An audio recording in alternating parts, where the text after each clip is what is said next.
अस्सलाम वालेकुम dear student, क्या हाल सब खैरियत से हैं। तमाम स्टूडेंट लेक्चर स्टार्ट होने से पहले चैनल को लाजमी सब्सक्राइब कीजिएगा।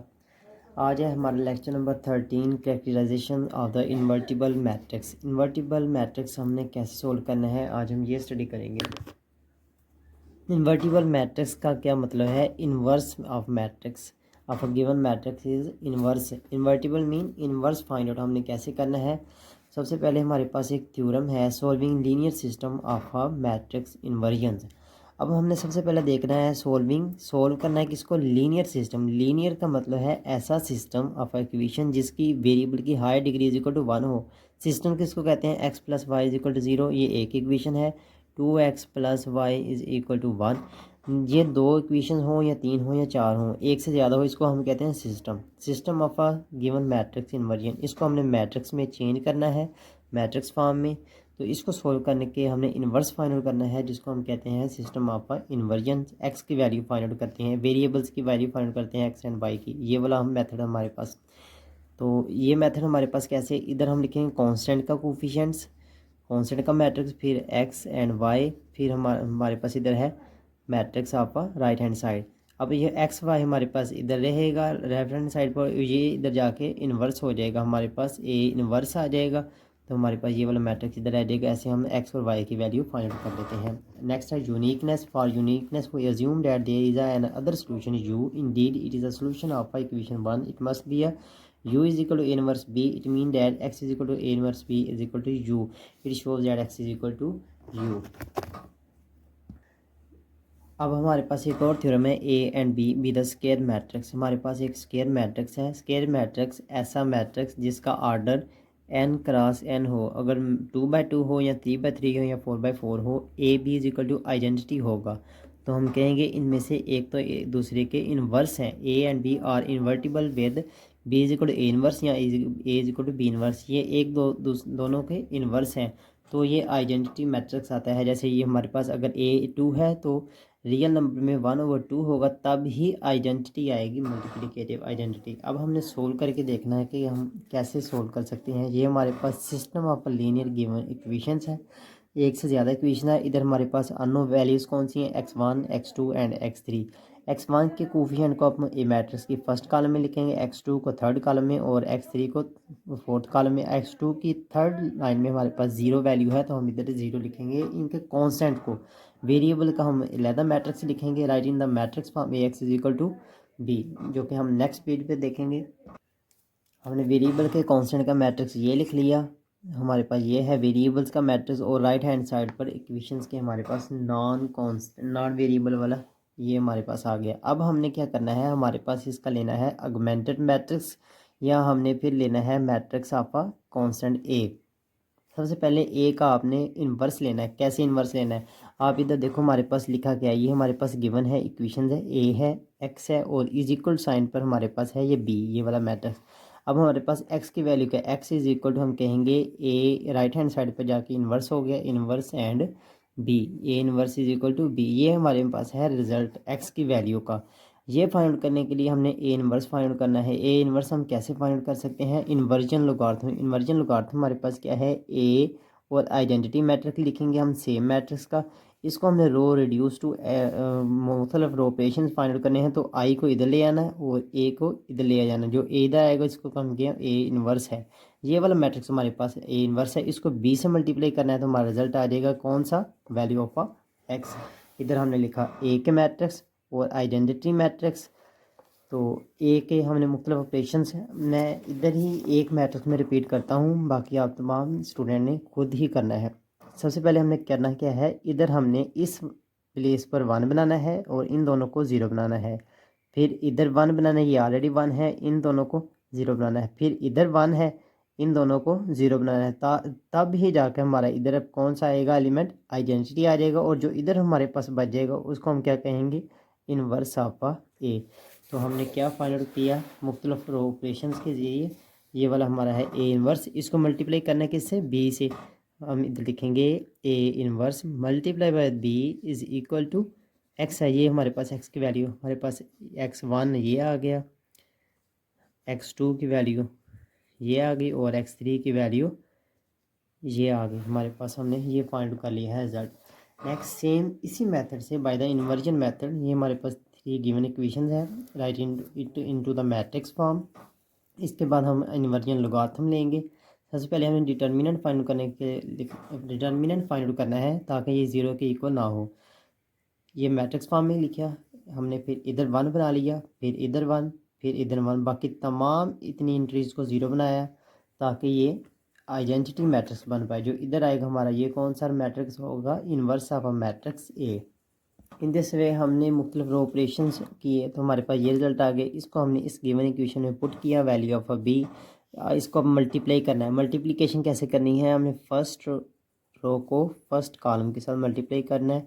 तमाम करस्पॉन्डिंग एलिमेंट्स को मल्टीप्लाई किया करस्पॉन्डिंग एलिमेंट से, और फिर ऐड करके ये वाला फर्स्ट रिजल्ट आ गया, फिर सेकंड इसी तरह, फिर थर्ड इसी तरह। इसको हम कहेंगे x1 की वैल्यू है, इसको कहेंगे x2 की वैल्यू, इसको कहेंगे x3 की वैल्यू। अगर हम इस सिस्टम ऑफ गिवन इक्वेशंस को आपस में इंटरचेंज वैल्यूज़ को मल्टीप्लाई करें, फिर ऐड प्लस करें, तब ये बहुत ही कॉम्प्लिकेटेड फील होगा, but in matrix form it is very easy to solve. अब हमारे पास नेक्स्ट है right in the matrix form. बाकी हमारे पास रिमेनिंग 2 मैट्रिक्स कौन से हैं। एक्स वाला मैट्रिक्स हमारे पास क्या है, x1 x2 x3, ये हमारे पास एक्स वाला है। और बी मैट्रिक्स क्या है, 2 3 एंड 3। सबसे पहले हमने क्या करना है, डिटर्मिनेंट फाइंड ए। अगर इसका डिटर्मिनेंट इक्वल आ गया है 0 के, तो हम कहेंगे it's inverse is not possible. Why inverse is not possible, अब हमारे पास इन्वर्स ही 0 है तो हम कह सकते हैं ये मैथमेटिकल एरर्स है, इज नॉट इन्वर्टिबल्स। नेक्स्ट हमारे पास एक थ्योरम है, अगर हमारा A x is equal to B हो, A x is equal to B हो, तो ऐसी तमाम इक्वेशंस को हम कहेंगे नॉन होमोजीनियस इक्वेशन। अगर ये 0 है जिसको कहेंगे हम homogeneous system of equations.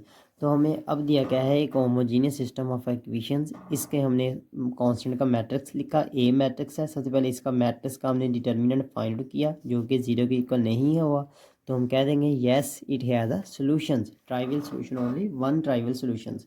One trivial solution क्यों है, इसका इधर राइट हैंड साइड पर हमारे पास होमोजीनियस है। एग्जाम्पल नंबर 5 है, इसमें हमने write it into the matrix form में लिख लिया, A x is equal to B. इसके बाद हमने क्या किया, ए का डिटर्मिनेंट लेकर देखते हैं 0 के इक्वल है या नहीं। इसका डिटर्मिनेंट आ गया -8।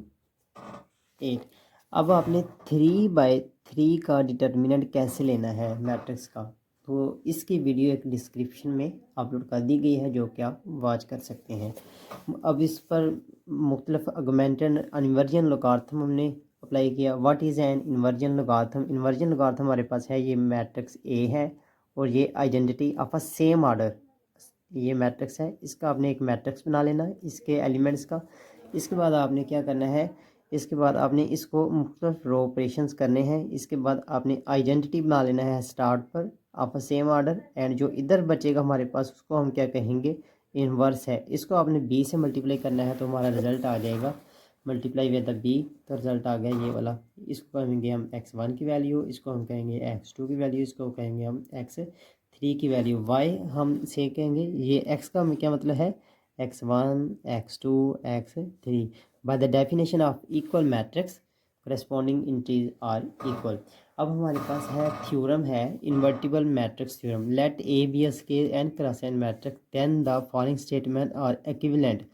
अब इस इक्विवेलेंट का क्या मतलब है, following statement are equivalent. First statement second के इक्वल, सेकंड थर्ड के इक्वल, थर्ड फोर्थ के इक्वल, तमाम स्टूडेंट स्टेटमेंट्स एक दूसरे के इक्वल है।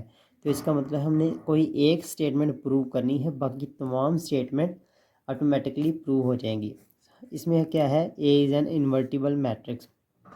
अब हमने इसका डिटर्मिनेंट लेना है। अगर डिटर्मिनेंट इसका 0 हुआ तो ये नॉन इन्वर्टिबल, अगर 0 हो गया तो हम कहेंगे नॉन ज़ीरो हुआ तो हम इसका कहेंगे इन्वर्टिबल मैट्रिक्स। अगर इन्वर्टिबल मैट्रिक्स आ गया तो हम क्या कह सकें, इसका A is a row equivalent of n cross identity matrix. A has a n pivot position जिसका ऑर्डर होगा 3/3, तो 3 पिवट पोजीशन। ऑर्डर होगा 4/4 तो 4 pivot position. Equation A x is equal to 0। अगर होमोजीनियस इक्वेशन हो तो हम कहेंगे only trivial solution. The column of A is a linearly independent solution 1 to 1। X will be has a at least one solution for B. Column A of span R n linear transformation होगी on to function पे n cross n matrix है C such that C A is equal to identity, अगर D हो तो A D is equal to identity matrix, A T is a invertible matrix. A का आप transpose लें फिर इसका डिटर्मिनेंट लें तो ये भी इन्वर्टिबल मैट्रिक्स होगा। कोई एक प्रॉपर्टी इन तमाम में से आपने प्रूव करनी तो बाकी तमाम प्रॉपर्टीज़ प्रूव ऑटोमेटिकली हो जाएंगी, जिसको करने की ज़रूरत नहीं है, अगर आप करके देखें तो भी हो जाएंगी। अब नेक्स्ट हमारे पास है matrix. Show the matrix A is invertible by using the invertible matrix theorem. इस थ्योरम का क्या मतलब है, कोई एक प्रॉपर्टी प्रूव करो बाकी तमाम इन्वर्टिबल मैट्रिक्स। सबसे पहले हम क्या ले सकते हैं, इन्वर्टिबल मैट्रिक्स डिटर्मिनेंट लेके देख लेते हैं। डिफरेंट रो ऑपरेशंस यूज़ किया तो हमारे पास आ गया pivot position, one pivot position, second pivot position and third pivot position. Three pivot position है तो जो कि हम कहेंगे एन पिवट पोजीशन है तो हम कहेंगे it is a hold invertible matrix theorem. अब हमारे पास है नेक्स्ट मैट्रिक्स, ये वाला मैट्रिक्स है, इसको हमने मुख्तलिफ रो ऑपरेशंस यूज़ किए तो हमारे पास ये वाला बन गया। इसमें हम कहेंगे three pivot position, one two and three pivot position है तो पिवट पोजीशन कौन सी है, ये वाली पिवट पोजीशन, ये वाली पिवट पोजीशन और ये वाली पिवट पोजीशन। अब हमारे पास है find A transpose and show that A transpose is an invertible matrix. सबसे पहले हमने ए का ट्रांसपोज ले लिया। ए का ट्रांसपोज कैसे लेंगे, अगर हमारे पास कोई रो है, रो को हम किस में चेंज करेंगे, कॉलम में, या फिर कॉलम को रो में चेंज कर देंगे, कोई एक काम कर लो तो ये वाला हमारे पास इन्वर्स मैट्रिक्स आ गया। इस इन्वर्स मैट्रिक्स ट्रांसपोज मैट्रिक्स को आपने मुख्तलिफ ऑपरेशन यूज़ किए तो हमारे पास कितनी पिवट पोजीशन आ गई, 4/4 का मैट्रिक्स था, 1 2 3 एंड 4 पिवट पोजीशन आ गई तो हम कहेंगे इट इन्वर्टिबल मैट्रिक्स थ्योरम। हमारे पास है एग्जाम्पल में 8 find the inverse invertible matrix theorem to decide if A is an invertible matrix. A है, ए के हमने मुख्तलिफ रो ऑपरेशन यूज़ किए इसकी पिवट पोजीशन फाइंड आउट करने के लिए। तो हमारे पास कितनी पिवट पोजीशन आई, 1 2 3 एंड 4 पिवट पोजीशन। तो हम कहेंगे 4 pivot position and hence invertible by invertible matrix theorems. तो अब हम आपके जहन में एक सवाल होगा, हमने रो ऑपरेशंस कैसे यूज़ करने हैं या फिर इसका डिटर्मिनेंट कैसे फाइंड करना है। इन दोनों चीज़ों के लिए मेरे पास एक वीडियो है जो कि डिस्क्रिप्शन में भी ऐड कर दी गई है और प्ले लिस्ट में भी ऐड कर दी गई है, तो आप वॉच करें और लाजमी एक डिटर्मिनेंट की वैल्यू फाइंड करने के लिए वॉच करें तो आपको ऑपरेशन यूज़ करने का पता चल जाएगा। जज़ाकल्लाह। अब हम चलते हैं नेक्स्ट हमारे पास तमाम MCQs हैं। अगर हमारे पास AX1 मल्टीपल सिस्टम्स होंगे तो हम इसको कहेंगे X1 की वैल्यू इधर फाइंड करेंगे, X2 की, X3 इधर हम K लिख देंगे।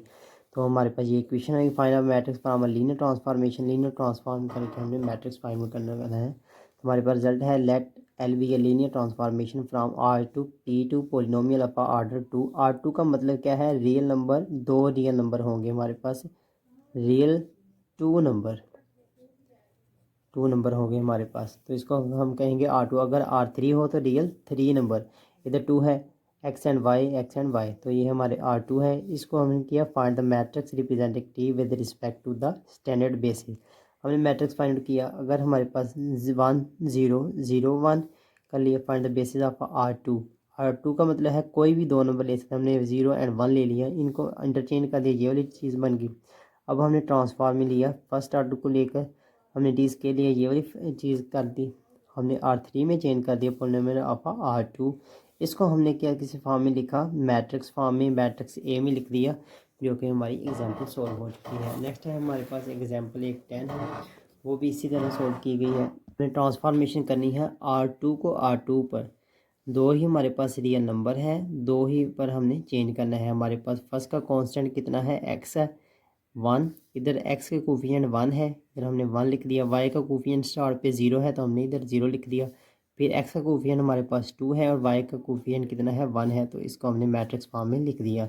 मैट्रिक्स फॉर्म में हमने चेंज करना था। इंपॉर्टेंट नोट है जिसको हम रीड करेंगे, only to a square matrix. Invertible theorem किस पर अप्लाई होगा, स्क्वायर मैट्रिक्स पर। इन्वर्टिबल लीनियर ट्रांसफॉर्मेशन, ये इन्वर्टिबल लीनियर ट्रांसफॉर्मेशन का आपके पास एक डायग्राम है जो कि आप स्टडी करें। हमारे पास होता है x is equal to AX is equal to B, ये हमारे पास इन्वर्स है। अब हमने x फाइंड करना है, x is equal to A inverse B। अगर हम इधर ले लें x की वैल्यू हम कैसे फाइंड आउट करेंगे, a इधर ले लें, आप मल्टीप्लाई कर लें और a इधर मल्टीप्लाई कर दें, फिर a इन्वर्स इधर एंड b, तो इधर b is equal to AX आ जाएगा। फिर ये हमारी ओरिजिनल शेप फिर आ गई, यही तो डिफाइन किया गया है। डेफिनेशन हमारे पास है किसकी, linear transformation, be a linear transformation and B a standard matrix for T. Linear transformation क्या है, यूनिक फंक्शन सेटिस्फाइड होगा, जो कि हम ऑलरेडी स्टडी कर चुके हैं। कुछ प्रोपोजिशंस हैं, then it is a unique होगा, लीनियर ट्रांसफॉर्मेशन होगी। केस नंबर 1 है हमारे पास, अगर m लेस देन n हो, n ग्रेटर हो, तो हम कहेंगे no solution or infinitely many solution, या ज़्यादा सोल्यूशन होगा या फिर हमारा कोई भी सोल्यूशन नहीं होगा। y is equal to A X non invertible matrix होगा। अगर m और n इक्वल हो तो हम कहेंगे it is a unique solution. Unique का मतलब ओनली एक ही सोल्यूशन होगा, जो तमाम सोल्यूशन दूसरे सोल्यूशन से मैच नहीं करेगा। अगर हमारे पास m ग्रेटर देन n हो तो ट्रांसफॉर्मेशन y इक्वल x है, it is a non invertible because we can find a vector y in Rn such that y is inconsistent होगा। इनकंसिस्टेंट मैनी सोल्यूशन हम इसको कह सकते हैं। जज़ाकल्लाह। तमाम स्टूडेंट चैनल को लाजमी सब्सक्राइब करें। मिलते हैं हम नेक्स्ट लेक्चर में। जज़ाकल्लाह, खुदा हाफिज़।